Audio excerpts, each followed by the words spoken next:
कालू कौवा एक चोर था। जैसे ही स्टेशन पर ट्रेन आती वो चोरी करने चला जाता और जब ट्रेन चलने वाली होती तो वो बात करते हुए पक्षियों से फोन छीन के भाग जाता। कालू थोड़ा जल्दी करें, ट्रेन स्टेशन पर आ गई होगी, फिर अगली ट्रेन आने में 2 घंटे लगेंगे। जल्दी से जाएं, मुझे अपने लिए सोने के झुमके लाने हैं। ठीक है गौरी, जल्दी से नाश्ता करके अभी भागता हूँ, तुम देखना आज मैं 2 फोन छीन कर लाऊंगा। ऐसे बातें कर कालू कौवा स्टेशन की तरफ निकल जाता। कुछ ही पलों में ट्रेन भी आ जाती। यात्री पक्षी खिड़कियों पर बैठे अपना फोन चला रहे थे। कालू कौवा तो सब पे अपनी नजर बनाए हुए था। उस पक्षी को अपने फोन का जरा भी ख्याल नहीं, मैं उसी के फोन पे हाथ मारता हूँ, ये बिल्कुल ठीक रहेगा।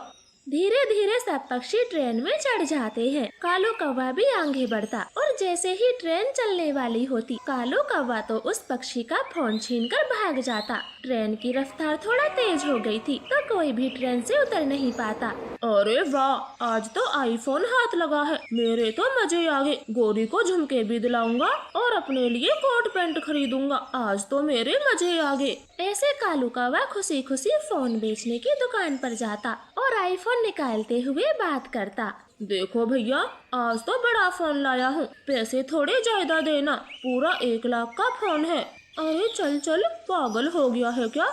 आईफोन? मैं आईफोन नहीं खरीदता, इस फोन की वजह से मैं पकड़ा जाता हूँ। कोई दूसरा फोन हो तो जरूर देना, मैं ये आईफोन नहीं लूंगा। अरे भाया, ऐसी बात क्यों करते हो? मैंने कितनी मुश्किल से छीना, मैं इसका क्या करूँगा? जो चाहे वो करो, मैं तो नहीं खरीदूंगा, मुझे अपनी दुकान थोड़े ना बंद करवानी है। वो दोनों ऐसे बातें कर रहे थे, तभी वहाँ एक अमीर पक्षी आता और कालू कौवे की बात का जवाब देता। अरे अरे भाई साहब, आप ये आईफोन बेच रहे हो, लेकिन क्यों? चोरी का है, तुम्हें खरीदना है तो खरीद लो, बहुत सस्ते में दे दूंगा।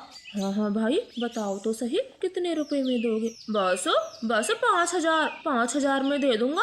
हाँ हाँ भाई साहब, मैं अभी 5,000 देता हूँ। ऐसे वो अमीर पक्षी अपने पर्स में हाथ डाल कालू कौवा तो खुशी खुशी अपना हाथ आगे करता और वो अमीर पक्षी तभी कालू कौवे के पंख को हथकड़ी पहना देता। अरे अरे, ये सब क्या है? मेरे साथ धोखा हुआ। कालू कौवा तो घबरा गया था और तभी पुलिस वाले पक्षियों की जिप्सी पहुँच जाती। कालू कौवा तो बहुत डर गया था। अच्छा, ये छोटा सा धोखा खाकर तुम्हें दुख हो रहा है, और जब तुम लोगों के मेहनत से कमाए हुए फोन और पर्स छीन लेते हो तब उन बेचारों पर क्या गुजरती होगी, कभी सोचा है? नहीं इंस्पेक्टर साहब, मैंने ये तो कभी नहीं सोचा।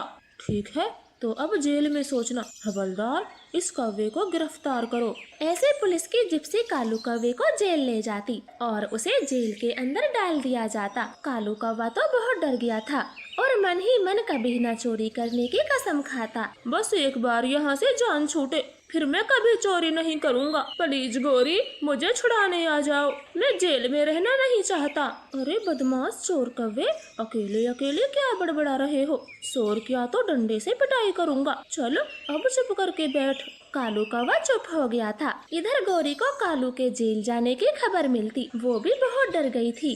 कालू, तुम जेल पहुंच गए, अब मैं क्या करूं? मुझे तो पुलिस वालों से बहुत डर लगता है। हाँ याद आया, अपने पड़ोसी कबूतर के घर जाती हूँ, शायद वो कालू को छुड़ाने में मदद करे। फिर गौरी कभी भागी भागी कबूतर के घर जाती और उसे कालू के पकड़ने की सारी बात बताती। अरे अरे गौरी, तुमने सोच भी कैसे लिया? मैं तुम्हारे चोर पति को छुड़वाने जाऊंगा। चोरी करते समय तो एक बार नहीं रोका, मैं नहीं जाऊंगा, कहीं पुलिस वाले मुझे ही न चोर समझने लगे। प्लीज कबूतर भाई, एक बार चल दो, मैं वादा करती हूँ कालू अब से चोरी नहीं करेगा। गौरी खूब मिन्नतें करती, लेकिन कबूतर तो उसके साथ नहीं जाता। फिर वो मिट्ठू तोते के पास जाती और उसे भी सारी कहानी बताती। गौरी कभी क्या सबूत है? कालू फिर कभी चोरी नहीं करेगा। ना बाबा ना, मैं भी नहीं जाऊंगा। ऐसे बोलकर मिट्ठू तो दरवाजा बंद कर लेता। गौरी चिंता में थी और आखिर में भागी भागी रानो चिड़िया के घर जाती।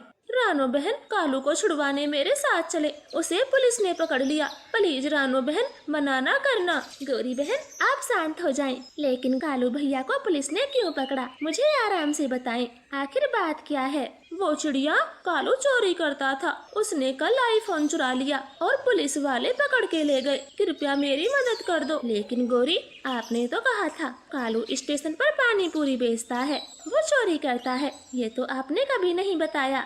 रानो, तुम भी ना समझो, चोरी करना कोई काम थोड़े ना है जो सबको सच सच बताएं। गौरी, अगर कालू कौवा सच में पानी पूरी बेचता तो मैं जरूर चलती और जितना मुझसे हो पाता मैं उतना साथ देती, लेकिन अब तो मामला चोरी का है, मैं कहीं नहीं जाऊंगी, मुझे माफ करना। प्लीज चिड़िया, चल दो ना, मुझे बहुत डर लग रहा है, कहीं वो कालू को मार ना दे।